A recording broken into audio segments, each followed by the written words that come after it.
Olá, meus amigos. Olha com quem eu estou hoje.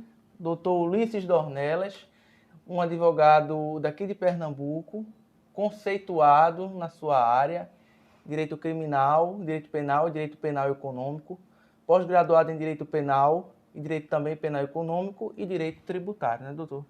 Isso. Hoje eu estou falando com ele, Ulisses Dornelas. Obrigado, meu doutor. Prazer é meu. Prazer é todo meu Eu pela essa disponibilidade. espero colaborar. Tá bom, doutor? Vamos começar assim. Hoje a gente vai falar sobre o pacote anticrime, mas antes de eu falar desse pacote anticrime, quero saber, na verdade, como foi o caminho que o senhor percorreu para chegar onde o senhor chegou hoje. Vitor, ninguém chega em algum lugar sem planejamento, sem disciplina e principalmente sem acreditar. Trabalhando, obviamente, árduo, que a gente pode conquistar um pouquinho nesse mundo, mas principalmente com o sentimento de querer transformar a realidade. Verdade. É isso mesmo. Professor, qual é a dica que o senhor daria para aquela pessoa que está começando hoje, iniciando na advocacia e quer iniciar na advocacia criminal? Sem dúvida alguma, procure estudar, procure se especializar, procure justamente um nicho de mercado em que você seja técnico. Procure justamente divulgar o seu trabalho. Hoje não faltam mecanismos para isso. Nós temos fóruns de discussão, seminários, artigos, associações dentro da advocacia. É possível também a realização da advocacia assistencial, gratuita, auxiliando os trabalhos da defensoria. Né? São caminhos interessantes. Há o estabelecimento de parcerias com colegas. Isso mesmo. Doutor, agora vamos falar um pouquinho sobre esse pacote anticrime que está sendo muito falado hoje nas mídias e entre outros meios de comunicações. O que seria, doutor, o juiz de garantias? De uma forma bem simples e objetiva, o juiz de garantias, que foi introduzido agora na nossa legislação, não é novidade nem em outros países e nem algo que não foi pensado em nossos projetos de leis que existem no Congresso Nacional. A exemplo do chamado PL 156 de 2009, que propôs um novo Código de Processo Penal, do início ao fim. Neste projeto, já em 2009, fora pensado um juiz para controlar a legalidade dos atos de investigação. Porque a gente não pode perder de vista que o direito penal, o processo penal, ele sacrifica direitos fundamentais. Cuida-se da última e mais importante e mais grave intervenção do Estado, porque da mesma forma que se tem um ato de violência ou de agressão a um bem jurídico fundamental, ou seja, a vida de alguém, a liberdade de alguém, a propriedade de alguém, a resposta estatal também é severa. Para isso, é necessário um processo que obedeça os estritos parâmetros definidos na lei.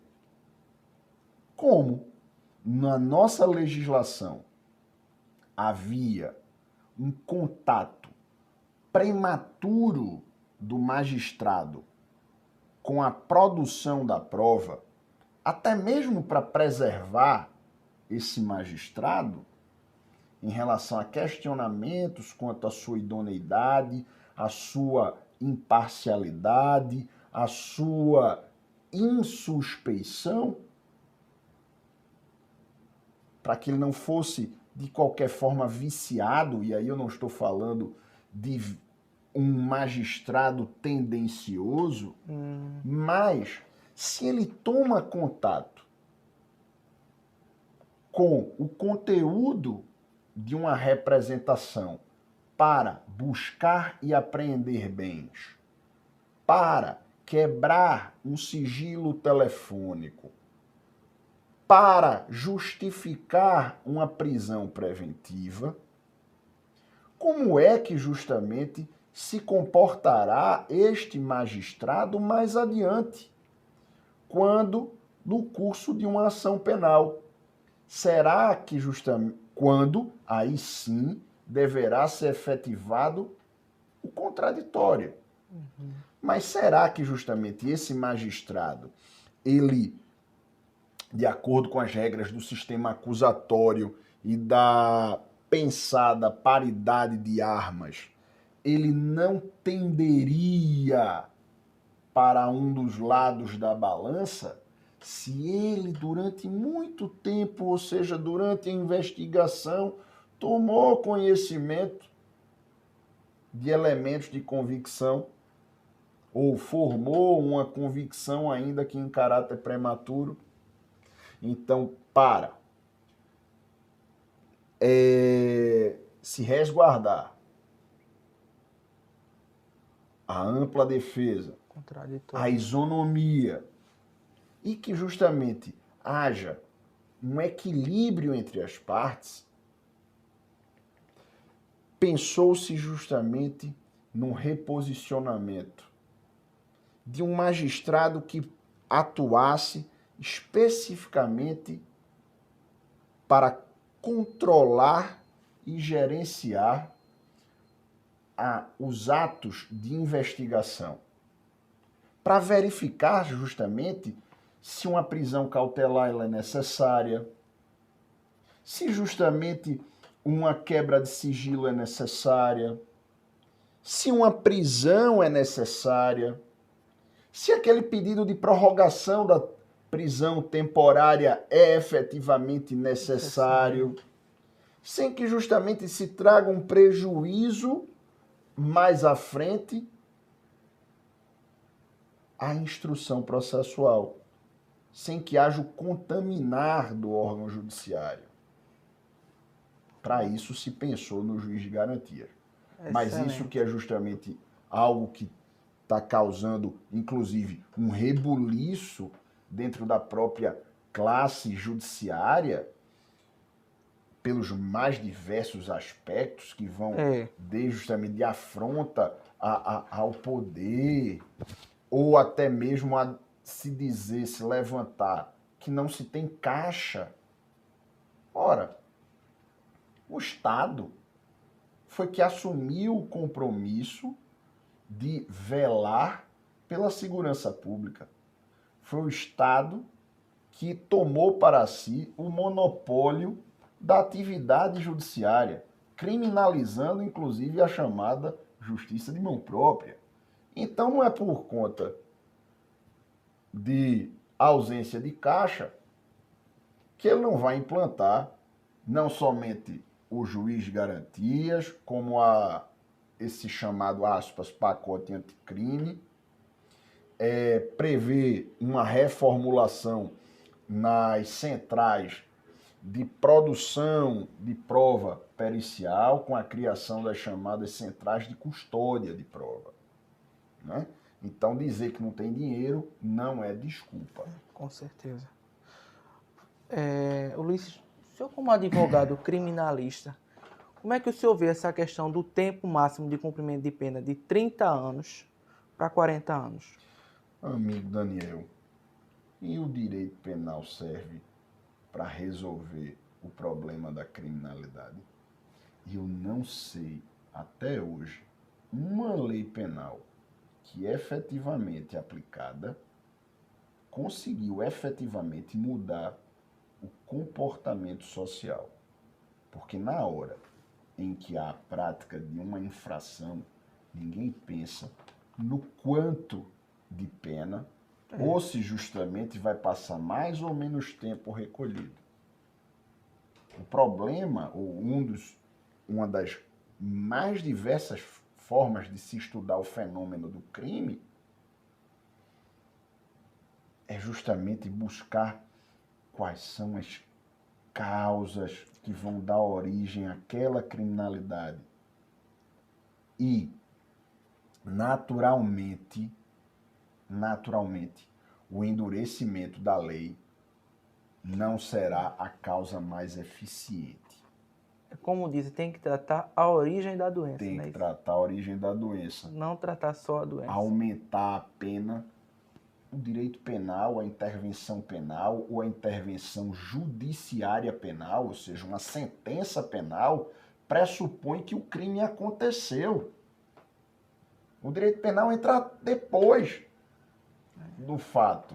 Agora, aproveitando que essa questão vem dentro do chamado pacote, aspas, anticrime, que é uma lei que, me perdoe, é uma verdadeira coxa de retalhos e pouquíssimas coisas se aproveitam dela, efetivamente, e aí justamente essa crítica não me torna defensor da criminalidade, mas ao contrário, defensor da Constituição,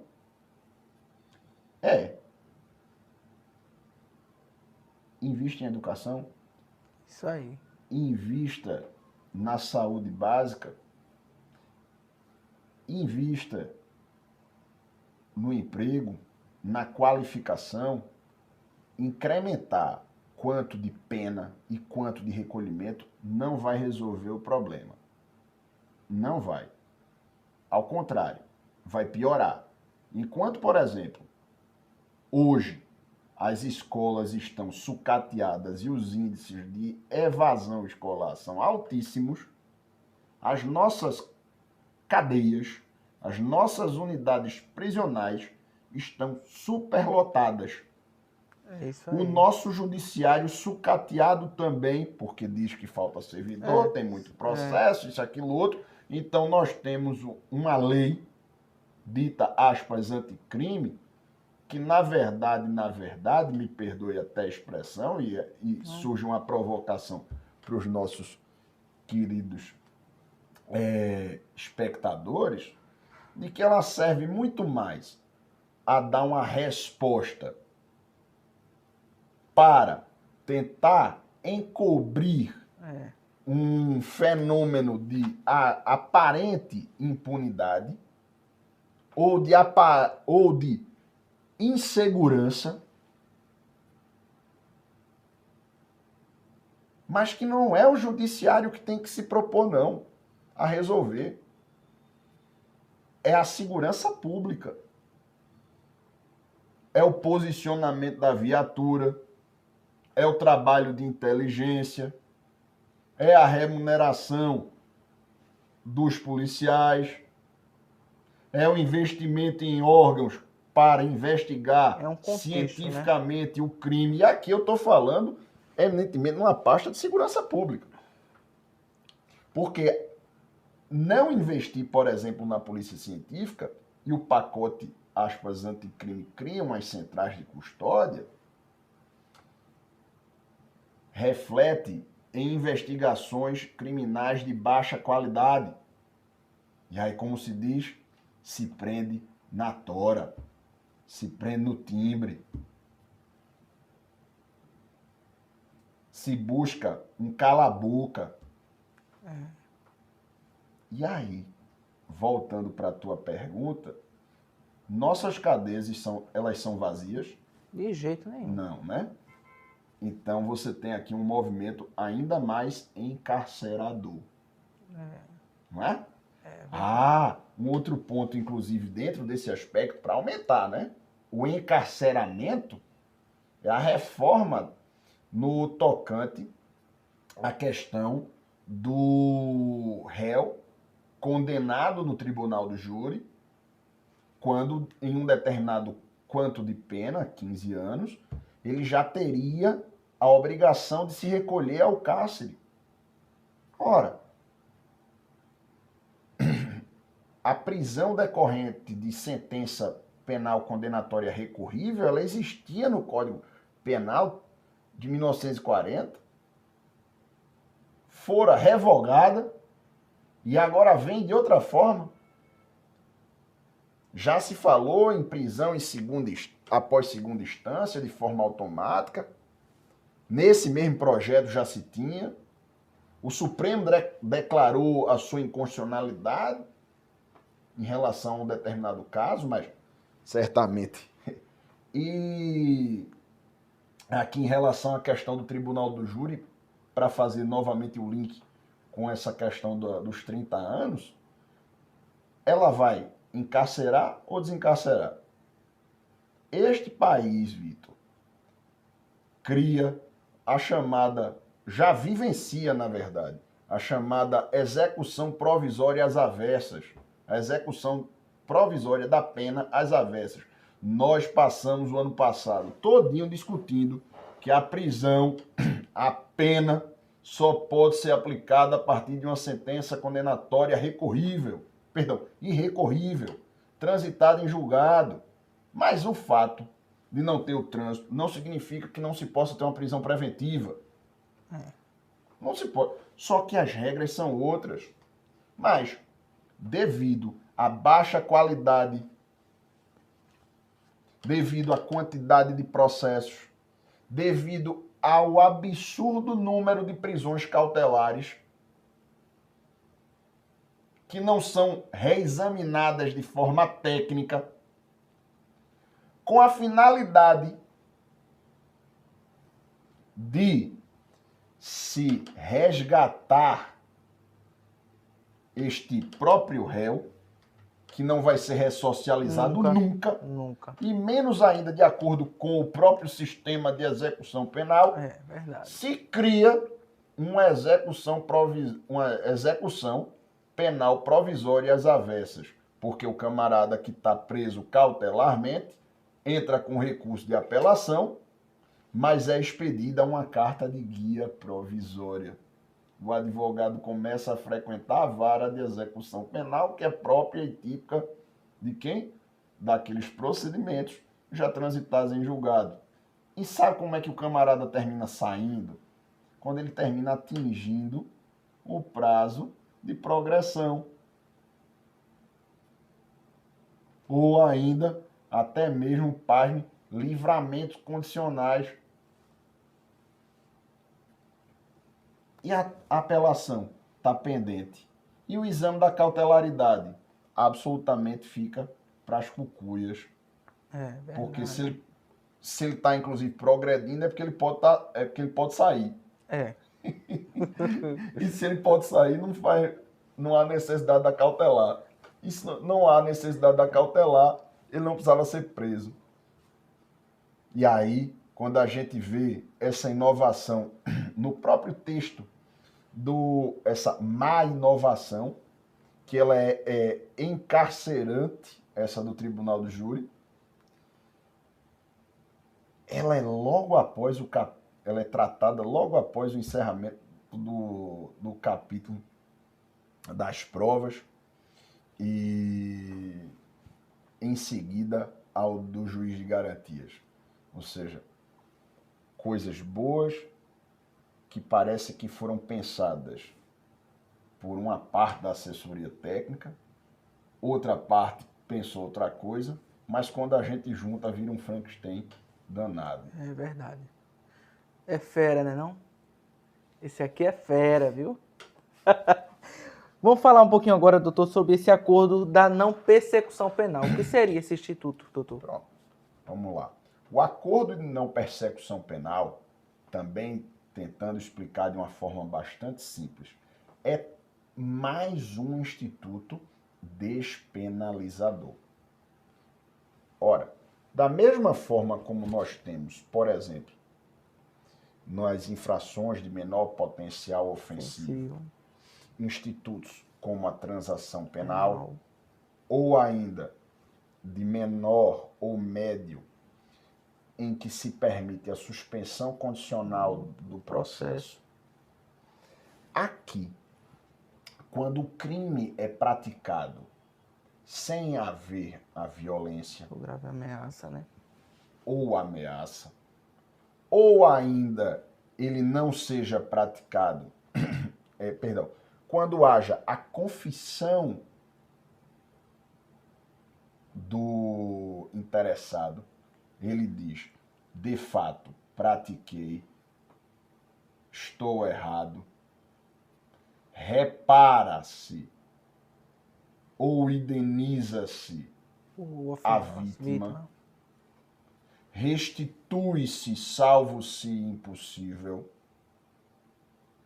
e conjugado alguns aspectos que estão previstos na lei, a partir do artigo 28A do Código de Processo Penal, dentre eles, por exemplo, a pena mínima do crime ser inferior a 4 anos, como dissemos antes, não ter sido crime praticado com violência, grave ameaça, ter restituído ou reparado a vítima, se comprometer a eventualmente renunciar bens indicados pelo Ministério Público e apontados como produto de crime, assumido o compromisso de apresentar uma prestação pecuniária, ou seja, é um verdadeiro acordo, é uma verdadeira transação. Em troca disto, aquela pessoa não responderá a uma ação penal. Logo, traçando um paralelo, é uma transação ampliada. Ou seja, é um acordo para que justamente aquele que praticou ou que está sendo acusado da prática de um crime, ele não seja processado. Poderia até haver uma pergunta, no sentido de dizer: e se o promotor não quiser? Havendo recusa na formulação da proposta, e a redação, pelo menos nesse sentido, nos indica ser um direito subjetivo daquele que é imputado da prática de um crime, requerer ou obter ao menos uma proposta, chamar o Ministério Público, levar ao conhecimento do Ministério Público esse interesse. E aí é realizada uma audiência com o Ministério Público, são formalizados debates, é reduzido a termo, mas se por um acaso o Ministério Público não oferecer a proposta ou se recusar, cabe recurso à instância superior dentro do próprio Ministério Público. Se houver descumprimento, obviamente que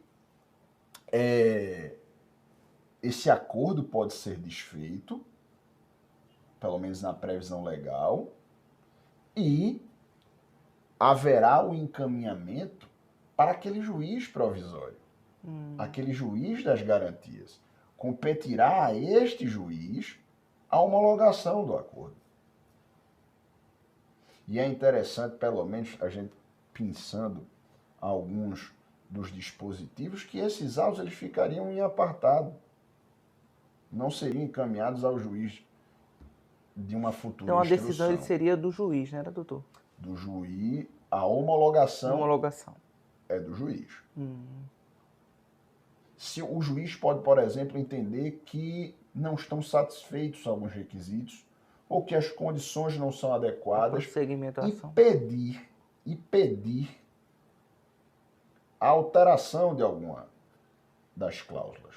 Particularmente, e aí, obviamente, nós estamos amadurecendo ideias, nós estamos aqui numa conversa estendendo e provocando aos colegas, eu entendo que não competiria em momento algum o juiz divergir, porque competiria a ele apenas o exame da legalidade e não ao mérito ou o aprofundamento das condições em que foram propostas em termos de acordo, mas apenas a aferição dos critérios objetivos, porque senão ele vai, mais uma vez, estar tomando partido. E sendo, inclusive, ele um juiz de cautelares, porque a previsão para a atuação do juiz das garantias, voltando lá para a nossa pergunta 01, né, o juiz de garantias tem que ser comunicado da abertura do procedimento de investigação e ele passa a controlar, supervisionar os inquéritos de uma forma mais direta quando as medidas cautelares são requeridas ou elas são apresentadas, desde a prisão ou requerimento de busca e apreensão, quebra de sigilo, etc. e tal, e vai até a conclusão, o momento posterior à conclusão do próprio inquérito. Porque os autos são encaminhados ao Ministério Público e competirá ao Ministério Público fazer o quê? Ou pede o arquivamento, novas diligências, ou oferece a denúncia. Essa denúncia que é oferecida, ela vai ser conhecida e analisada não pelo juiz que julgará o processo, mas ainda pelo juiz de garantias. Após, ou seja, o exercício da admissibilidade da ação penal, ficará em relação às ações sob a competência do juiz de garantias. Uma última observação nem todos os processos terão juízes de garantias. As infrações de menor potencial ofensivo não terão juiz de garantias. As ações penais, ou pelo menos, né, no dia 15 de janeiro, na ADIM 6298, o ministro Toffoli procedeu com a decisão que justamente suspendeu alguma das cláusulas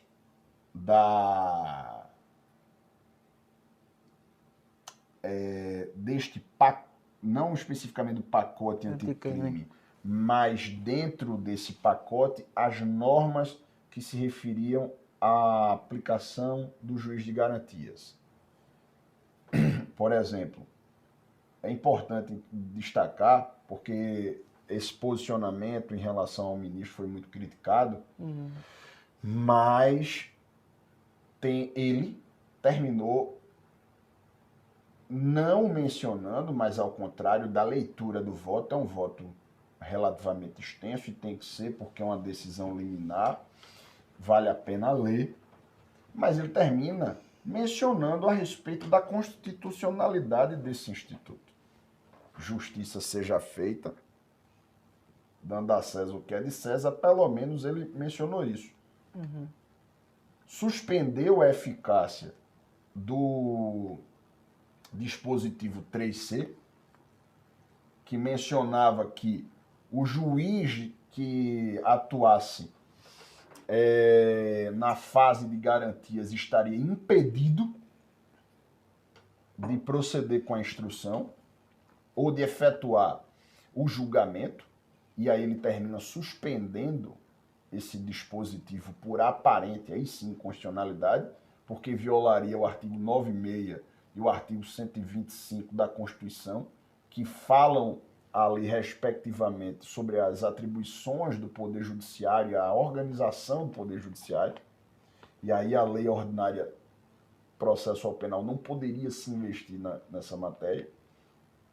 Isso aí. Mas, quando ele faz essa reserva dos 180 dias, é porque os 30 dias de vacatio legis não seriam necessariamente suficientes. Né? E, como eu estava dizendo, para até encerrar essa questão, algumas das leis estariam excluídas da aplicação do juiz de garantias. Como, por exemplo, em relação... e aí a gente vai amadurecer, vai discutir, vai ter tempo para isso, mas tomando como referência o voto do ministro, que é o que está em voga hoje, por isso que estou fazendo questão de mencionar, ou para a galera, o concurseiro de plantão, né, para marcar o xizinho, enfim, é o seguinte: nas ações penais de competência originária dos tribunais, não caberia o juiz de garantias específicas. Por quê? Porque se trataria de processos cujos julgamentos já são de conhecimento de um órgão colegiado. Então, esse controle das garantias poderia ser feito de forma coletiva. Os processos submetidos ao tribunal do júri, da mesma forma, o juiz sumariante, ele pode instruir e o juiz natural é o conselho de sentença. Para mim, severas críticas, mas está lá no voto do ministro. Os processos que se referem à violência doméstica, fazendo uma interpretação enquanto à perda de efetividade. E os processos que justamente fossem da competência da justiça eleitoral, fora aqueles de menor potencial ofensivo. Então, mesmo havendo a edição a implantação do juiz de garantia, alguns processos crimes, realizando a interpretação em conformidade com a Constituição, estariam excluídas da sua aplicação. Acho que o senhor também já falou sobre a questão os reflexos do Pacto contra o crime em fase de inquérito policial. Acho que já falou sobre isso, não foi? Ou o senhor poderia dar uma... Bem, um inquérito policial mal feito resulta num processo mal feito e numa condenação ou absolvição também mal feita. Justiça seja feita. Aqui eu não estou querendo passar, como diz a história, manteiga no focinho do gato. Mas vou lhe contar um dado que pode ser tranquilamente checado. Talvez hoje já não esteja mais nos portais de acesso ao público. Mas, em um passado recente, aqui no nosso estado, somando os peritos papiloscopistas, os peritos médico-legais, odonto-legais e os peritos criminais, nós tínhamos um quantitativo de apenas 136 pessoas. Talvez alguns de nossos colegas que possam estar nos assistindo, talvez até tenham vivenciado isso. E de acordo com estudos da própria Secretaria de Defesa Social, o nosso estado, para ficar tipo 0 a 0, o caso entra e outro sai, em termos de demanda, precisaria-se de 796.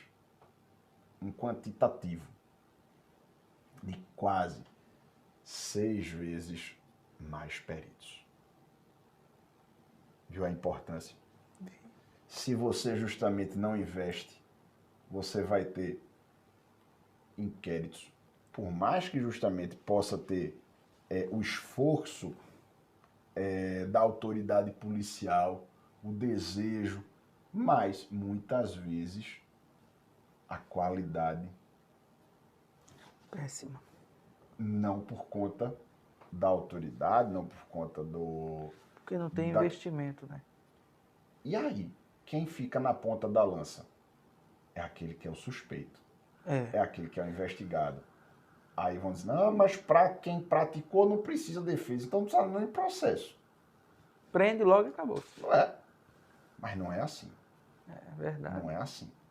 E quando você tem um inquérito já formado, o que acontece? O Ministério Público também abarrotado cria uma central de inquéritos e diz assim, denuncia. Aí o juiz com despacho também quase que automático, recebo. Aí apresenta-se respostas às acusações, aí se diz, preliminares se confundem com mérito. E nisso há um rolo compressor com grave dano às prerrogativas. E sabe quando é que há o final dessa asfixia, desse processo asfixiante? Quando justamente já passou por tudo, teve uma sentença, um recurso de apelação, por vezes o tribunal confirma, e aí vão para agora o sopro de esperança, tentar subir para Brasília. Não se reexamina a prova. Não se reexamina a prova, mas a prova não foi nem feita. Veja a questão que desse dado que eu mencionei. E por conta disso, é de suma importância a questão da participação do advogado dentro dos inquéritos. Indispensável, né, doutor? Indispensável. Há uma situação interessante dentro desse processo, desse pacote anticrime, né, assim batizado, a 13964, em que o policial civil, militar, seja ele federal, rodoviário, enfim, quando o inquérito for aquele inquérito da bala perdida, inquérito em que justamente se tenham como objeto a investigação de ato letal em que se suspeite o investigado, ou seja, o policial, em um procedimento de um inquérito policial comum ou militar, ele vai ser citado para apresentar esclarecimento, para constituir um defensor. Por que só para essas modalidades de infração? Eu não estou fazendo nenhum tipo de conjectura política aqui. Ou que justamente se obrigue especificamente um contraditório dentro de um inquérito, porque a própria natureza do inquérito continua sendo presidencial. Mas o fato de ser presidencial não significa que o investigado ele seja alijado, ele seja excluído desse procedimento. Porque o inquérito ele se presta a examinar ou não a existência de um fato reduzido à lei como crime, e de que aquela pessoa investigada é ou não seu autor, e que pode-se concluir um inquérito por um não indiciamento. Então, é importantíssimo a participação da defesa, no caso, na verdade, do acompanhamento do investigado, para que ele possa levar instrumentos de convicção quando não participou, ou justamente se ele tem interesse em produzir provas. É isso aí, gente. Gostaram da entrevista? Esse é o Ulisses Dornelas. E até a próxima. Obrigado, doutor. Muitíssimo obrigado. E Espero não ter cansado você não, de jeito e aos nenhum. colegas. O meu ficava aqui até 1 hora. Até a próxima. Um abraço. Tchau. Até mais.